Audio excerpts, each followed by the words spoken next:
चलिए आपके बुक का जितने भी हमने जैसे हमने आउटस्टैंडिंग कर लिया, बेड डेट्स कर लिया, तो जो हमने पार्ट किए हैं एडजस्टमेंट, उस एडजस्टमेंट के बिहाफ पे हमारे सामने एक क्वेश्चन है। इस क्वेश्चन को हम कर लेंगे।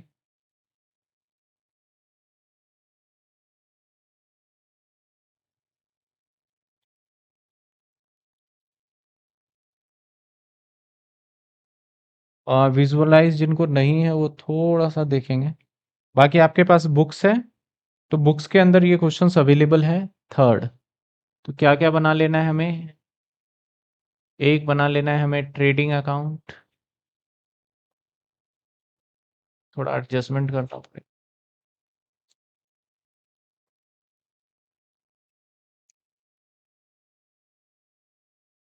और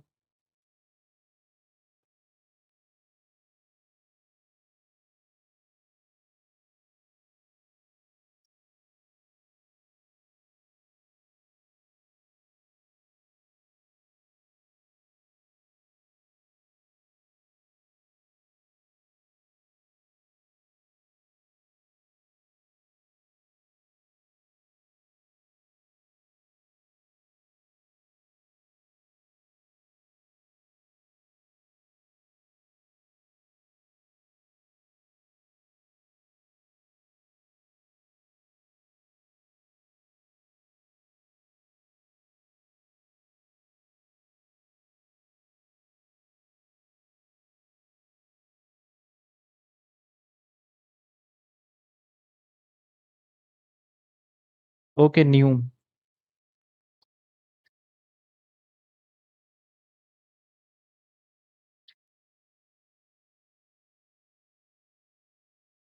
फोटो नहीं, आपको बुक्स लेनी पड़ेगी। आप बुक्स पे देखोगे सबसे पहले यही वर्ड लिखा हुआ है कि बुक्स की फोटो या पीडीएफ बनाओगे तो वो इलीगल है। तो कुछ कॉपीराइट्स के इशू की वजह से आपको इसके इमेजेस नहीं मिल सकती। आप खींच सकते हो अपने पास बुक रख के। तो बुक का मैं लिंक भी प्रोवाइड कर दूंगा। फाइनल अकाउंट है, ठीक है। और जो अगर 11वीं वाला आपको थोड़ा याद होगा ना अच्छे से, तो कोई दिक्कत नहीं आएगी यहाँ पे। मैं थोड़ा सा जगह के लिए यहाँ पे सोच रहा हूँ कि भाई जगह बढ़िया से मिल जाए, एडजस्टमेंट हो जाए बस। और कुछ नहीं कर रहा मैं अभी। एक बार जगह का एडजस्टमेंट हो जाए, और ये सिर्फ आज आज की दिक्कत रहेगी। इसके बाद तो क्वेश्चंस प्रिंट आउट होके मिल जाएंगे।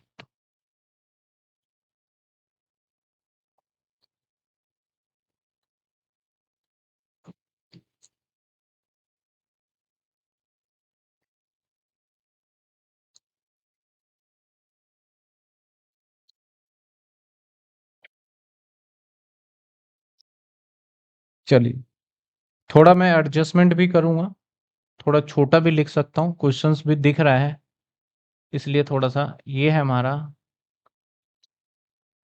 Balance sheet. आपने भी ऐसे ही पेजेस रखने हैं आमने सामने, ठीक है। लाइबिलिटी, अमाउंट, एसेट्स, और मैंने कहा कैलकुलेटर अलाउड है आपको तो आप खरीद लें।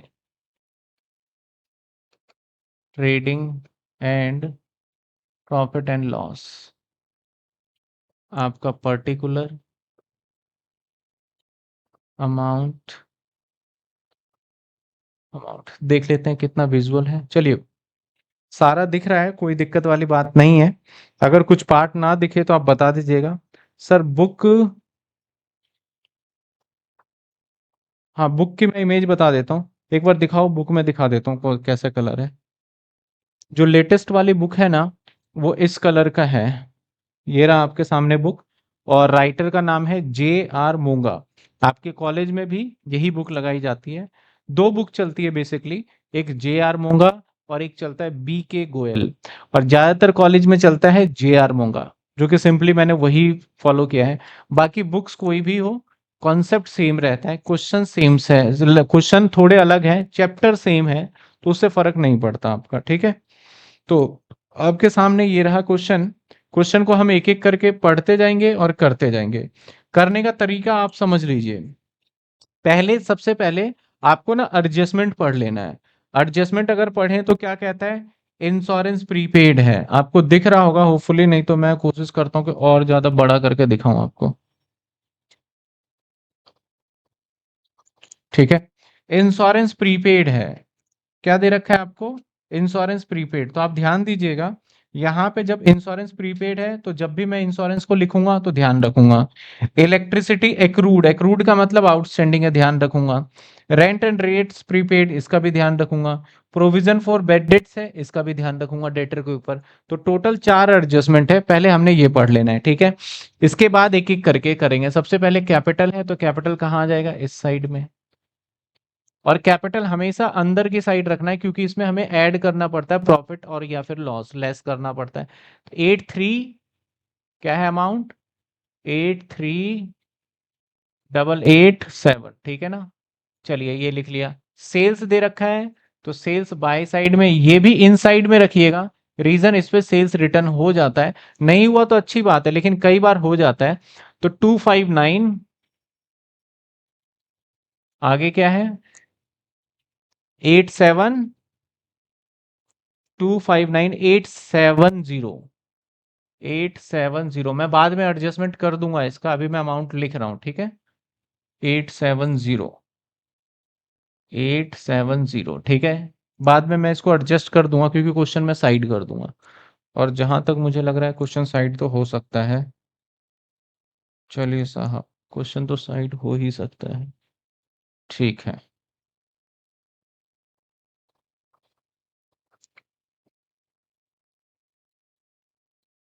अगर क्वेश्चन साइड हो सकता है तो ये फॉर्मेट भी साइड हो सकता है हमारा। थोड़ा बहुत जगह बन गई अब तो। और ये हो सकता है तो फिर ये भी हो सकता है।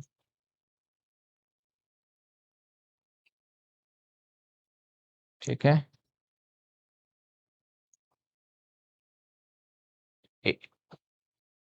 चलिए अब बता दीजिए एक बार दोबारा सेल क्या है, मैं प्रॉपर लिख देता हूँ। 259,870, ठीक है, प्रॉपर लिख लिया हमने। ये भी हमने कैपिटल भी लिख लिया है, सेल्स भी लिख लिया है। अब क्रेडिटर, क्रेडिटर 19,840, तो यहाँ लिख दीजिए क्रेडिटर। कोई एडजस्टमेंट नहीं है तो सीधा लिख देंगे हम, ठीक है ना। तो याद रखिए, जिसके ऊपर एडजस्टमेंट यानी जिस पार्ट पे आपको माइनस या प्लस करना है, तो वो तो कॉलम के अंदर ही रखना है, जैसे इसमें अमाउंट के अंदर ही रखना है। लेकिन जिसके ऊपर आपको माइनस प्लस कुछ करना ही नहीं है, तो डायरेक्टली लिख सकते हो, ठीक है ना। आगे देखते हैं sir, return out, return outward का मतलब होता है परचेज सेल्स। एक होता है सेल्स रिटर्न, एक होता है परचेज रिटर्न। तो मैं यहां लिख देता हूं, परचेज रिटर्न को, परचेज रिटर्न को हम रिटर्न आउटवर्ड भी बोलते हैं, और सेल्स रिटर्न को हम रिटर्न इनवर्ड भी बोलते हैं, ठीक है। आगे कहता है, provision for bad debts, bad debts का प्रोविजन है। आपका रिटर्न आउटवर्ड नहीं लिखा ना, पहले परचेज रिटर्न है तो सबसे पहले टॉप पे लिख देते हैं, ओपनिंग स्टॉक होगा तो लिख देंगे, सबसे पहले लिखना है, ये चीजें ध्यान रखिएगा। नहीं दे रखा कोई बात नहीं, जीरो लिख देंगे, लेकिन लिख लीजिएगा। फिर क्या लिख लेते हैं, टू परचेज, नहीं पता, लेकिन रिटर्न दे रखा है तो लेस कर देते हैं रिटर्न।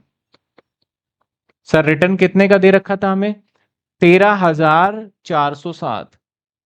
अब मेरा मानना है कि कई बार एग्जामिनर ना ऐसा अमाउंट जानबूझ के देगा, और इससे थोड़ा सा ना क्वेश्चन तो आसान रहता है, लेकिन टाइम ज्यादा ले लेता है ये, क्योंकि कैलकुलेटिव वही 13,000 होता है, हम फटाफट लिख लेते हैं। अब 13,407 बड़ा ध्यान से देखना पड़ेगा। प्रोविजन फॉर बेड डेट्स, अब बताओ प्रोविजन फॉर बेड डेट्स जो है वो ट्रायल बैलेंस के अंदर है या ट्रायल बैलेंस के बाहर है। देखने को तो अंदर है ये वाला पॉइंट, बाहर भी है उसको छोड़ो, अंदर है। तो मैंने नोट में लिखवाया था कि जब ट्रायल बैलेंस का होगा तो कहाँ लिखेंगे, प्रॉफिट एंड लॉस में। इसके लिए बस 10 लाइन छोड़ देते हैं यहां से यहां तक। और कहाँ जाएगा, डेबिट में या क्रेडिट में।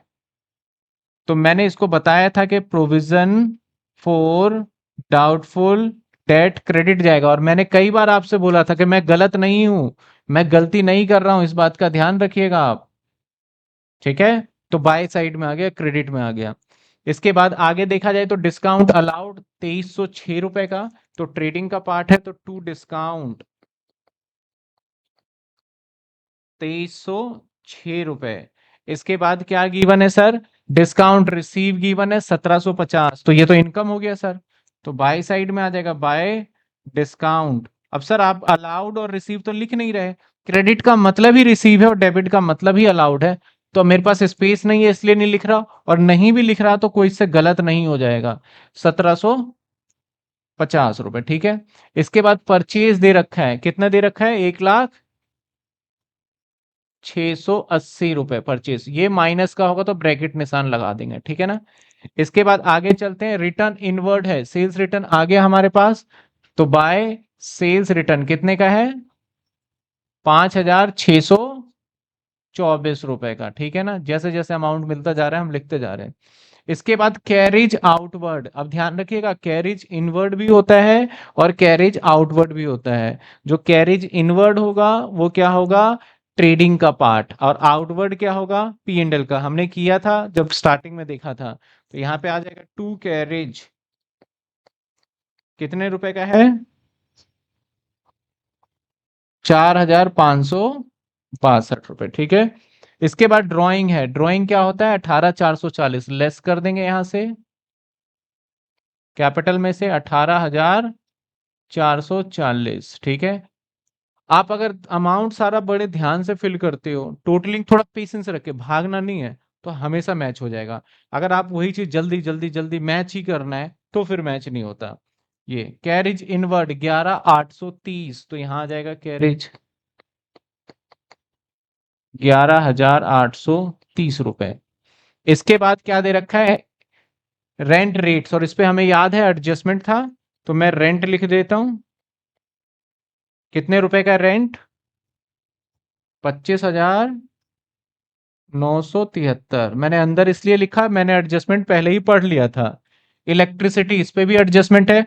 तो आपने जब भी एडजस्टमेंट होगा तो 3 लाइन छोड़ना है, एक तो ये, एक एडजस्टमेंट, एक टोटल के लिए, तो थोड़ा सा गैप देके चलना है। इलेक्ट्रिसिटी बताइए कितने का है? 11,010 रुपए, ठीक है ना। 11,010 रुपए ये भी हो गया हमारा, ठीक है। इसके बाद पोस्टेज एंड टेलीफोन स्टेशनरी, तो इसके ऊपर कोई एडजस्टमेंट नहीं है, थोड़ा नीचे लिख देते हैं।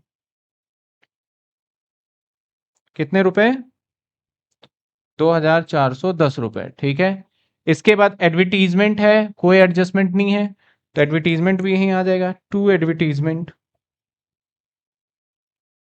कितने रुपए? 5,980। इसके बाद दे रखा है सैलरी एंड वेजेस, ध्यान दीजिएगा पहले शब्द सैलरी है फिर शब्द वेजेस है, तो पहले सैलरी है तो इसका मतलब हमारा पी एंड एल का पार्ट है। अगर वेजेस और सैलरी होता तो ट्रेडिंग का पार्ट होता। तो सैलरी दे रखा है तो मैं यहीं लिख देता हूं, जगह है सैलरी एंड वेजेस, कितने रुपए हैं? कितने? 38,521, ठीक है। अब इसके बाद बेड डेट्स दे रखा है, तो ये बेड डेट्स कहाँ जाता है? 2,008 रुपए। आपको बताया था बेड डेट्स कहाँ जाएगा, थोड़ा और साइज रिड्यूस करना पड़ेगा। चलिए मैं ऊपर कर देता हूँ क्योंकि नीचे का जब यूज होगा तो देखेंगे, आपको तो दिखाना है सारा। बेड डेट्स यहाँ आ जाएगा, टू बेड डेट्स कितने रुपए हैं? 2,008 रुपए का है, ठीक है। कैश इन हैंड, ये तो एसेट्स का पार्ट है, तो मैं कैश लिख देता हूँ, नीचे लिख देता हूँ आपको दिखाने के लिए। कितने रुपए है? 534 रुपए। कैश एट बैंक 4440, तो बैंक है हमारा 4440। स्टॉक देखो दे दिया 15,654 रुपए, तो 15,654 रुपए, तो यहाँ आ जाएगा 15,654 रुपए, लिख दिया मैंने। इसके बाद क्या दे रखा है हमारा? डेटर दे रखा है, तो डेटर इस साइड आएगा बाय डेटर, और आपको याद है मैं शॉर्ट फॉर्म में लिख रहा हूं, डेटर है हमारा 24,500। इसके ऊपर एडजस्टमेंट है तो इसलिए मैं अंदर की साइड लिख रहा हूं इसको, ठीक है। डेटर के बाद आपका फिक्सर एंड फिटिंग्स, तो एसेट्स होता है। फिक्सर एंड फिटिंग्स क्या हो गया? एसेट्स कितने का हो गया? 1,02,990, कोई एडजस्टमेंट नहीं है, सीधा बाहर लिखो। प्रोविजन फॉर डेप्रिसिएशन, अब याद रखना प्रोविजन फॉर डेप्रिसिएशन हालांकि अभी बताया नहीं, तो मैं अब बता भी देता हूँ प्रोविजन फॉर डेप्रिसिएशन का क्या काम रहता है। तो हमने एडजस्टमेंट कितने कर लिए थे सर? एडजस्टमेंट 6 कर लिए थे। 6 कर लिए थे ना? 6 ही थे। 7। अब देख लो प्रोविजन फॉर डेप्रिसिएशन।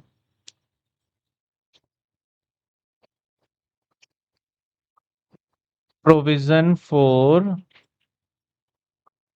डेप्रिसिएशन, इसका भी मैं अभी आधा ही पार्ट लिखूंगा, पूरा नहीं लिखूंगा मैं।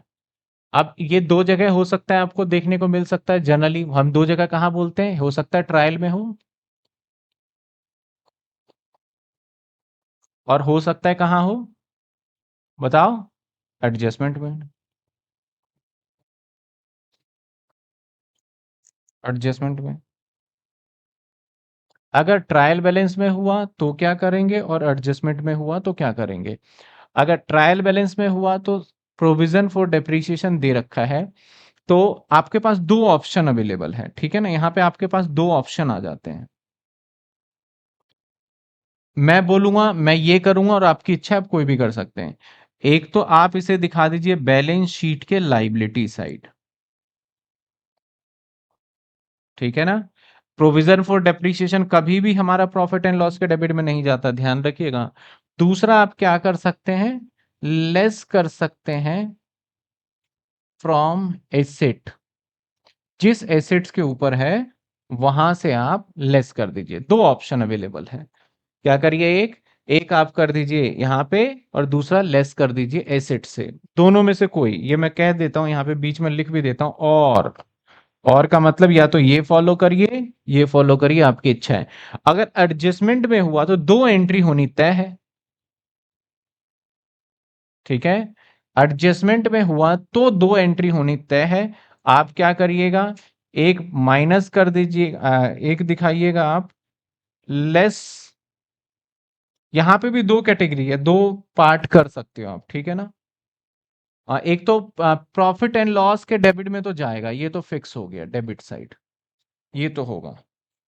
अब सर अगर प्रॉफिट एंड लॉस के पार्ट में डेबिट चला गया तो दूसरा ऑप्शन अगेन आपके पास यही वाले आ जाएंगे, या तो आप लाइबिलिटी में दिखा दीजिए या कर दीजिए लेस फ्रॉम एसेट्स। यानी यहां पे आपके दो ऑप्शन और आ गए, या तो दिखा दीजिए बैलेंस शीट के लाइबिलिटी में। जब तक मैं करके नहीं दिखाऊंगा ना लाइबिलिटी एसेट्स वाला, आपको समझ में नहीं आएगा। दूसरा दिखा दीजिए, आप क्या कर दीजिए, लेस फ्रॉम। अभी आएंगे आगे इस टाइप के क्वेश्चन, तो हम देखेंगे वहां पे कैसे क्या करना है, ठीक है? तो अभी हमारे पास फिलहाल, मैं भी इसको ज्यादा डिटेल में नहीं समझाऊंगा क्योंकि मैं इसके ऊपर अलग से कराऊंगा फिर मैं। अभी हमारा ट्रायल में है, तो आपके पास दो ऑप्शन है, या तो लेस कर दीजिए एसेट्स में या दिखा दीजिए लाइबिलिटी में, ठीक है? तो आ जाइए, चलिए। तो हमारे पास दे रखा है क्या sir, provision for doubtful debts दे रखा है।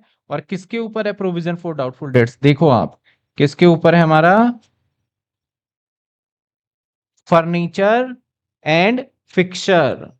तो आपके पास दो ऑप्शन है, या तो फर्नीचर एंड फिक्सर में से माइनस करो। अब मेरे पास जगह नहीं है तो दूसरा ऑप्शन मैं इधर ले लेता हूं, and for doubt provision for depreciation कितने रुपए का है, 63।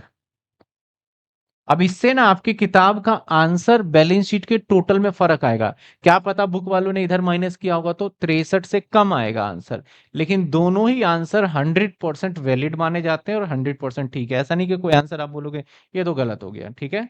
इसके बाद क्या कहता है सर, डेप्रीशिएशन। डेप्रीशिएशन कहता है 12,074। तो डेप्रीशिएशन तो सर खर्चा है, तो डेप्रीशिएशन तो नॉर्मल खर्चा है, आपको डेप्रीशिएशन कहाँ लिखना है, टू डेप्रीशिएशन। मैंने आपको बताया था कितने आगे, 12,074, याद होगा मैंने बताया था ना, डेप्रीशिएशन का करवाया नहीं करवाया अभी हमने, ये करवा रखा है, ये देखो। अगर ट्रायल में है तो पी एंड एल के डेबिट में लिख दो, और एडजस्टमेंट में है तो ये कर दो, सिंपल सा हमने कर रखा है ये, ठीक है? आ जाइए आगे, आगे चलते हैं सर। इसके बाद क्लोजिंग स्टॉक है। अब कौन बताएगा मुझे ये क्लोजिंग स्टॉक की क्या एंट्री करेंगे, बताओ? क्लोजिंग स्टॉक का क्या किया जाए, बताइए फटाफट। बैलेंस शीट के एसेट साइड में आ जाएगा, बैलेंस शीट के एसेट्स में, मैं क्लोजिंग स्टॉक लिख देता हूं। कितने रुपए आ गए? 17। और बताओ। जितने बच्चे लाइव हैं वो भी बताएं भाई। भाई कांटेक्ट नंबर डोंट शेयर, फिर मैं यहां से चैट ब्लॉक कर दूंगा उसका।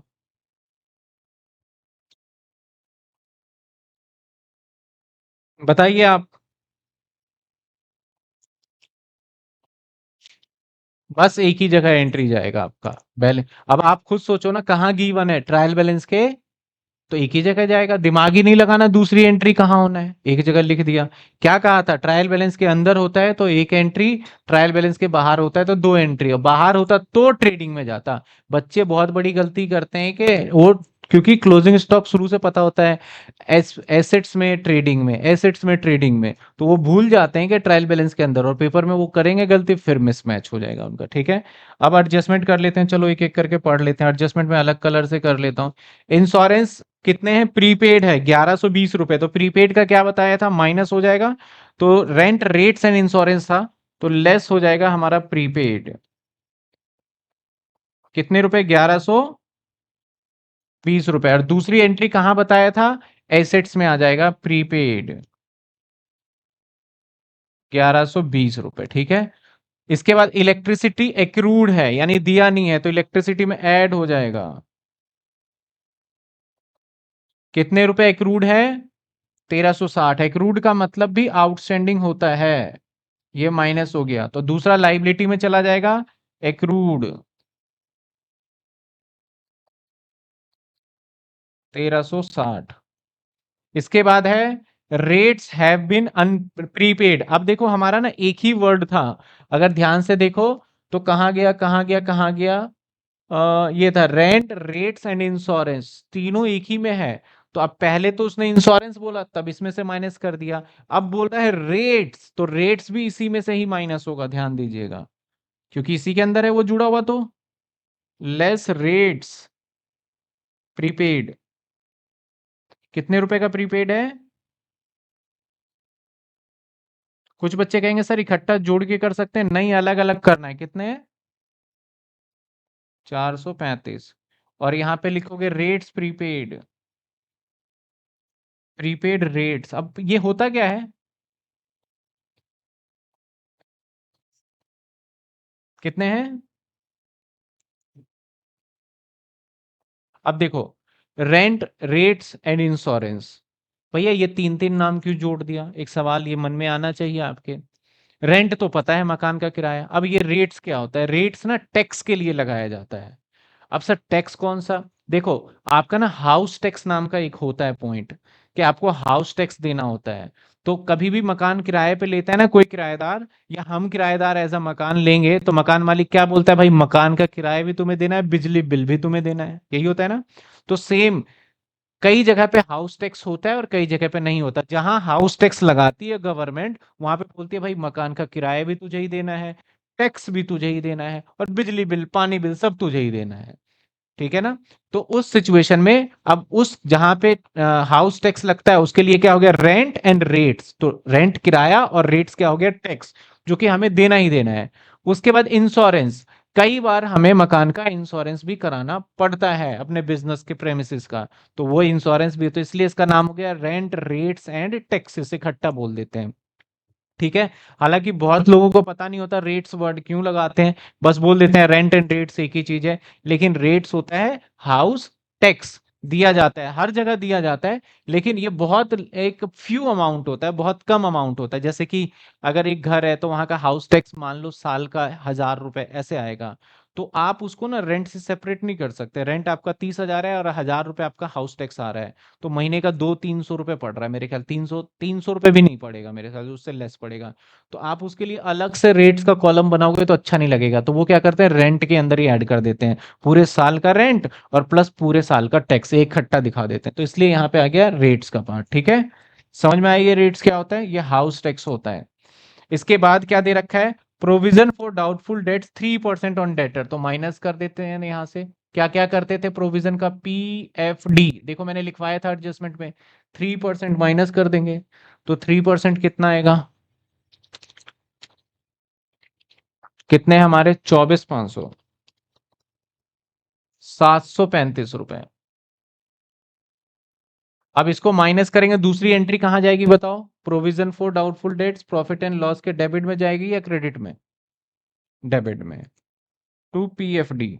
आप ध्यान देना, बुक वालों का आंसर पी हमारा नेट प्रॉफिट ठीक आएगा। कई बच्चे ना बुक के वर्ड टू वर्ड टैली करने की कोशिश करते हैं, तो हर किसी का एडजस्टमेंट और करने का थोड़ा तरीका अलग होता है।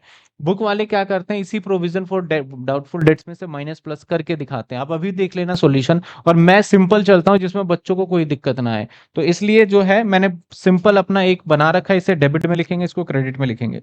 तो कितने रुपए का आ गया हमारा, 735 रुपए। लेकिन हाँ, आंसर एक रत्ती भर भी फर्क नहीं आएगा नेट प्रॉफिट में। कहीं सोचो मैं अपने अलग तरीके से कर रहा हूं तो आंसर भी सर का अलग आएगा, ऐसा नहीं है। आंसर तो हमेशा सेम होगा। हमने सारा का सारा एडजस्टमेंट कर लिया, और एडजस्टमेंट का डबल एंट्री भी कर लिया। अब टोटलिंग करने का भी एक प्रोसेस होता है, जो कि आप देख लीजिए।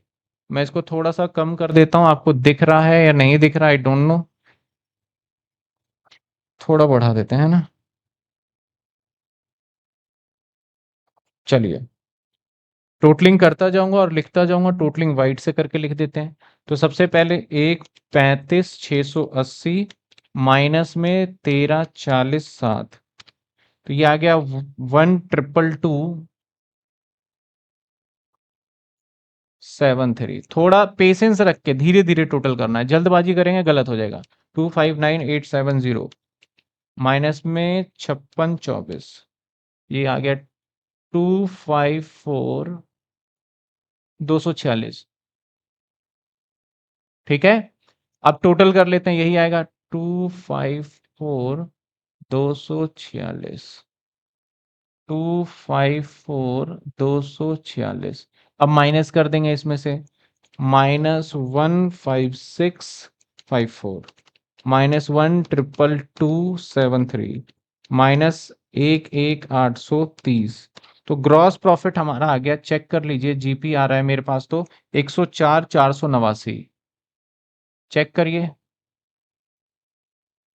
ठीक है, ग्रॉस प्रॉफिट।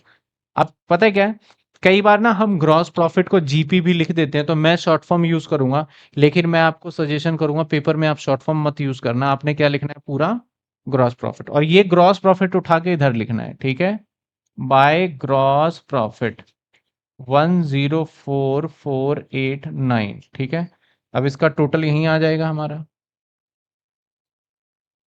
104,489, 104,489। अब यहाँ क्या आएगा, to net profit, to net profit एक एक करके माइनस करते हैं, पहले प्लस कर लेते हैं। 512, 1,750, मैंने गलत कर दिया यहाँ, टोटलिंग करे बिना लिख दिया मैंने। ठीक है, तो इसका टोटल कुछ और आ रहा है। सर क्या आ रहा है, 106,751, 106,751, यानी 1,06,751। हाँ, हाँ, बुक का नहीं, हम नेट प्रॉफिट, मैंने बोला ना, बुक के टोटल पे मत जाओ, नेट प्रॉफिट पे जाओ आप। अब इसमें से माइनस कर देते हैं एक एक करके धीरे धीरे।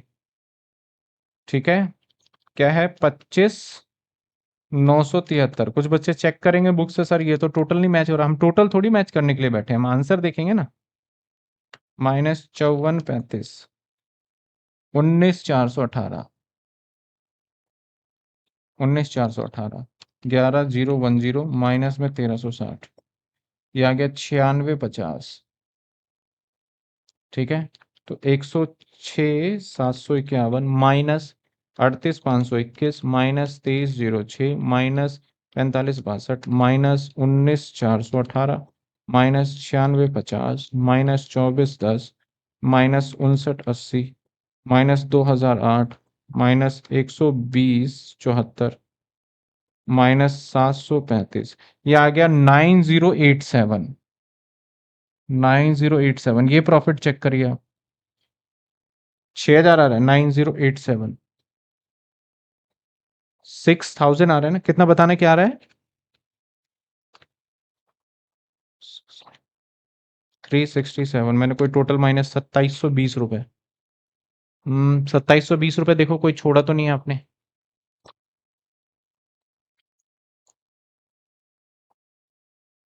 एक मिनट। 38,521, 2306, 45,62, 19। ओहो, ये पता है क्या करा मैंने? ये देखो हमने माइनस कर दिया है, जबकि एक्रूड क्या होना है, इसको प्लस होना है, ठीक है। प्लस 1360 अब आ जाएगा हमारा 12,370। मैंने 2700 ही बोल रहा था ना, ये 2700 का यही डिफरेंस था।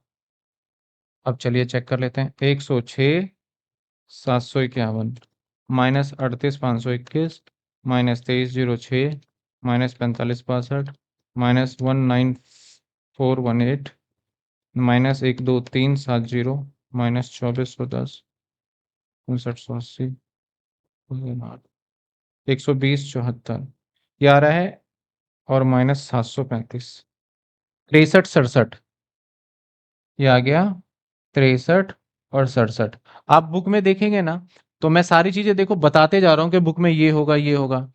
63 67 तो बुक में जब आप देखेंगे तो प्रोविजन फॉर बेड डेट्स और बेड डेट्स का एडजस्टमेंट कुछ अलग तरीके से करा होगा। तो वो आपको नहीं ध्यान देना, आपने ऐसे सीखा है, आपका आंसर हमेशा एक्यूरेट होगा। क्योंकि उस केस में होता क्या है, वो इसमें से माइनस करते हैं ओल्ड प्रोविजन न्यू प्रोविजन। हम जब एडजस्टमेंट करेंगे ना दोनों वाला, तो हमें समझ में आ जाएगा।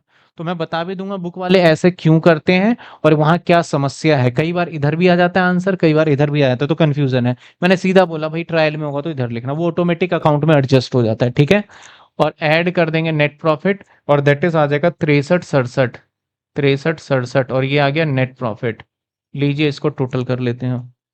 63 67 प्लस 83 88 7 माइनस 18 440 ये 71 814। 71 814। अब ये टोटल है, मैच नहीं होगा लेकिन एक साथ आएगा। क्यों? मे भी पॉसिबल है कि उन्होंने प्रोविजन फॉर बेडेड फर्नीचर में से माइनस किया हो, तो ये भी पॉसिबिलिटी बन सकता है, ठीक है। 19,840 आपको हर तरीके की काउंटिंग आनी चाहिए, ये नहीं कि जैसे बुक में दे रखा है बस वही चीज करके सीखो आप। ये आ गया 156 दूसरी साइड भी सेम आना चाहिए, नहीं तो फिर आपका गलत है। 735 23 765 plus 102,990 plus 54,35 plus 17,50 plus 534 plus 1 2 3 4 plus 1120 ये आ गया 156। बुक वालों का देखो क्या है आपके पास, कितने हैं? सिर्फ 93 है। आप समझ रहे हो 93 क्यों है? क्योंकि ये जो हमारा ये 63,000 है ना, वो अगर आप यहां से 63,000 माइनस करोगे तो एग्जैक्टली 93 बनेगा, क्योंकि उन्होंने क्या करा, वो इधर से माइनस किया हुआ है। आप बुक में भी चेक कर सकते हो, तो इस वजह से है। जबकि प्रोविजन फॉर डेप्रिसिएशन कहा गया है कि आप चाहे लाइबिलिटी में दिखा दीजिए चाहे एसेट्स में से, दोनों ही आंसर क्या माना जाएगा, एक्यूरेट माना जाएगा, ठीक है। क्लियर है? ठीक है, आपने बता दिया। 149,267 balance sheet total debit side गलत बताया आपने, टोटल ये आ रहा है, एक बार दोबारा चेक कर लीजिए। मैं थोड़ा साइज भी इंक्रीज कर देता हूँ, आप इसको नोट करिए पहले। मेरे हिसाब से ऊपर पर्टिकुलर डेबिट क्रेडिट तो लिख लेंगे, बाकी ये नोट कर लीजिए आप।